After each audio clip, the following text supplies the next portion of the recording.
Well, I've finished installing the new front struts and the rough country 2-inch kit in the front, and that's what she looks like right now. So I'll just tighten that up, and Bob's your uncle, Sally's your sister.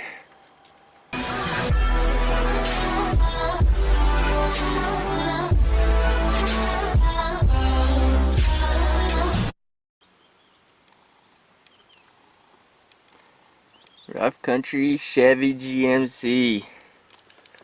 Oh my goodness.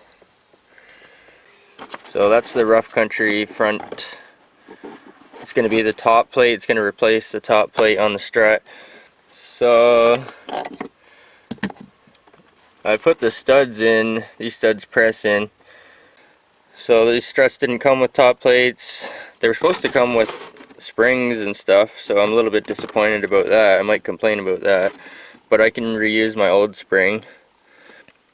The nut came with the strut, but the rubber and washer came with the rough country kit. So I think I've got enough stuff that everything will be new except for the coil spring. The rough country also comes with these 3/4 inch spacers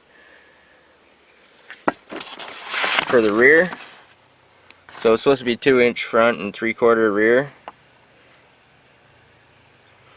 But my rear is I've already got my rear lifted up 2.5 inches from the previous kit. This stuff came with the strut, with the new strut. So you got your isolator rubber and your index spacer. It's not much of a spacer, but anyway, that sits on the bottom and your coil spring sits on that. So that came with the struts. So I'm glad the rough country kit came with the spacers and washers and stuff, because the strut didn't, and I'm pretty disappointed because it's supposed to be a complete quick strut assembly with a top plate and all that. That's what it said. That's what the description said.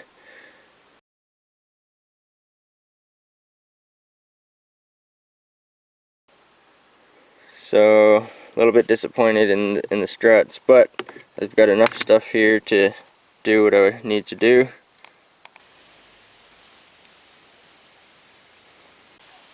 That's with the big tires on. There's no lift kit in the front right now because I removed the eBay lift kit. I didn't like it. So I got rid of the eBay kit, and I'm going to try the rough country kit today. And the way that it mounts to the strut, you have to take the strut apart so it replaces the top plate, so it doesn't allow too much droop. It should be more what I want. Okay, here's what I got going on. I pulled the strut out. It was not difficult. There's like one nut at the bottom, or yeah, one nut at the bottom and 2 nuts at the top. Like, it's pretty easy. There's not a lot of room, so I took out the sway bar link, and I just take the sway bar and you can roll it on the bushing, so I just rolled it up out of the way. I only had that problem on the passenger side. Didn't have that problem on the driver's side. So all I did was take the strut out, and everything else is just normal. I had to go get some new spring compressors. Not too happy about that because somebody borrowed mine and broke them and bent them and just everything. Just anyway, so I had to go get some new spring compressors. These ones are even awesomer. The old ones I had, they hook on the spring. Same setup, nut and bolt and compression, yeah, same thing. But these ones have like a U-bolt, and you can torque them down so they don't move. So that's pretty handy. So I tighten this one up like, I don't know, 6 times, and then I go over here and I do this one like 6 times and this one 6 times, and do it equal on both sides. So I think I've got enough pressure off now that I can spin the top plate off. There's going to be pressure on the top plate, so you want to compress the spring so there's no pressure on it, and then spin the nut off. for comparison, here's the new strut. So I'm going to need that bracket on the bottom. It's just clamped on with one bolt. That's easy. I'm going to need the coil spring because these are supposed to come with coil springs. It's supposed to be complete quick strut assembly, but clearly I don't have one. It shows some dude using an impact gun on here, so seems a little bit crazy, but okay. So I didn't use the impact gun on these, but I will use the impact gun on this because the threads are a little bit rusty. This might be the original strut from 2008. I don't know. It's a 2008 TrailBlazer.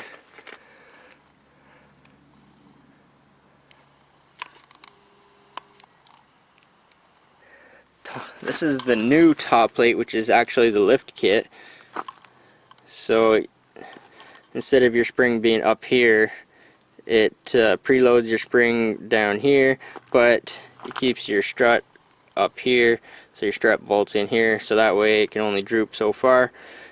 This is better than the eBay kit because the eBay kit bolts on top and it makes your strut droop down further when you jack it up, and your CV axles go they go on a crazy angle. Right now they're hanging down all the way and it's not that crazy.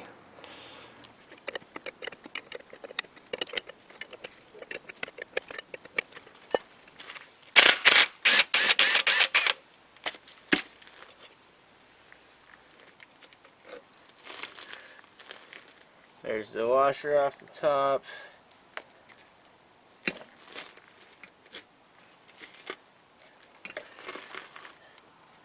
Might hit that with a hammer. Well, it was a bit of an ordeal, but I got the first one apart, and this sleeve seized onto the shank, so it was a bit of a pain in the butt. So the sleeve actually ripped right out of the top plate. I shoved it back in there, but I had to monkey with that to get it off because there's a rubber shield that covers this, and you got to slide it off the top, so so that had to come off. So there it is. Right now it's fully drooped, jacked up in the air, everything's drooped down fully, and the CV is not that bad. Maybe better when I put the weight on it. So I stick a screwdriver in here on the last one. I actually disassembled it first, I think. But I don't think it matters if you disassemble it first or not. That one came apart easier. So this will go on the new strut. It'll probably go on easy. Yep.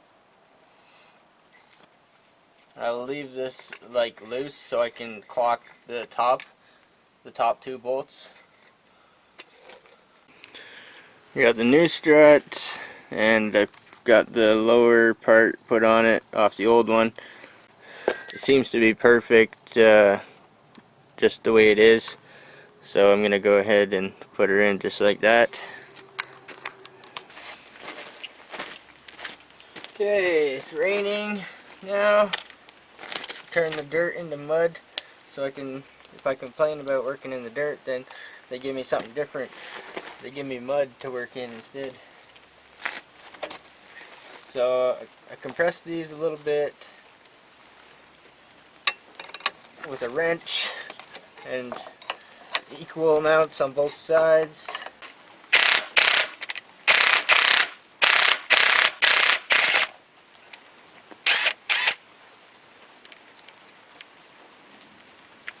I don't need that nut because there's new ones. See if the top plate will come off. Oh, it will. Wow. Amazing. There's a top plate there. I don't need that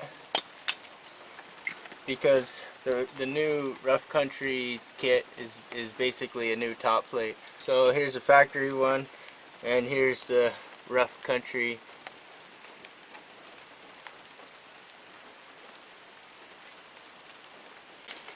So I'm just going to slide the spring off here. Ugh.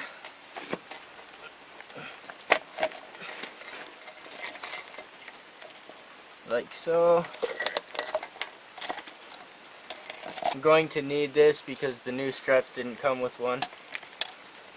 Same with this bump stop thing here. So I gotta get the new, there's a new lower isolator. I gotta put that on first. And they just go on there just like that. And then the spring sits on there.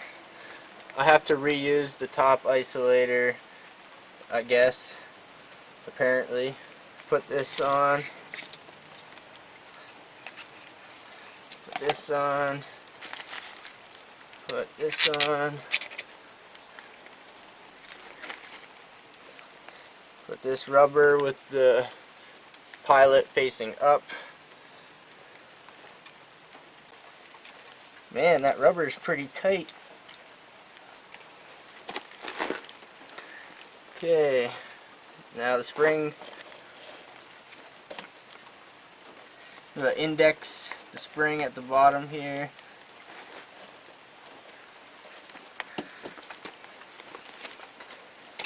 And at the top, there's a pilot in that rubber that pilots itself into the new top plate. And same as the top, there's a pilot and it points down into that bigger hole there and it pilots itself.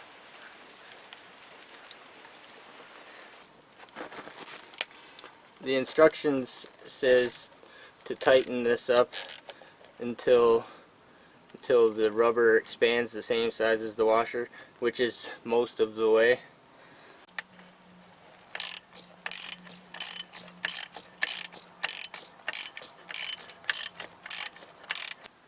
Okay, there's the driver's side all complete, and I got the spring compressor loose here, so she's all set up, ready to go.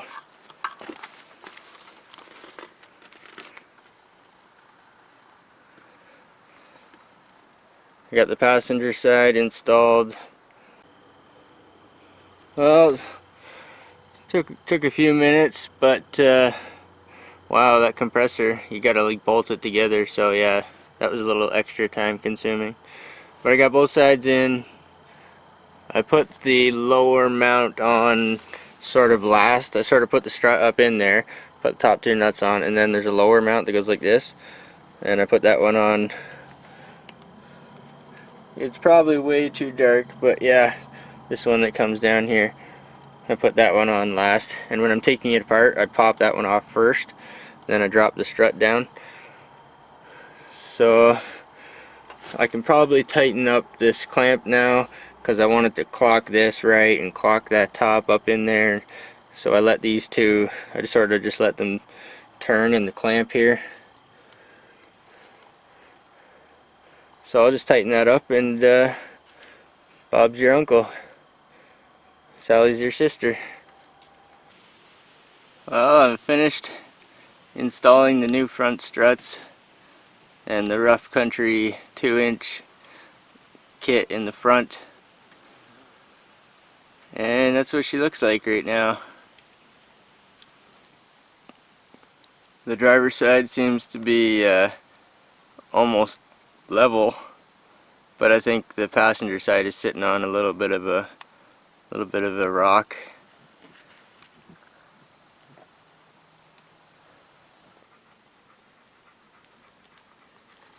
Well, I took her out to Subway, and it seems to be working good. Tires still rub a little bit, but that's just plastic on the inner fender. No big deal.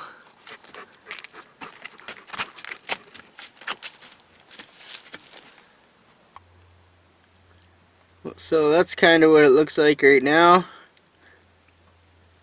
It's just enough that I don't have to jump when I get up into it, and just enough to get some ground clearance, fit the bigger tires.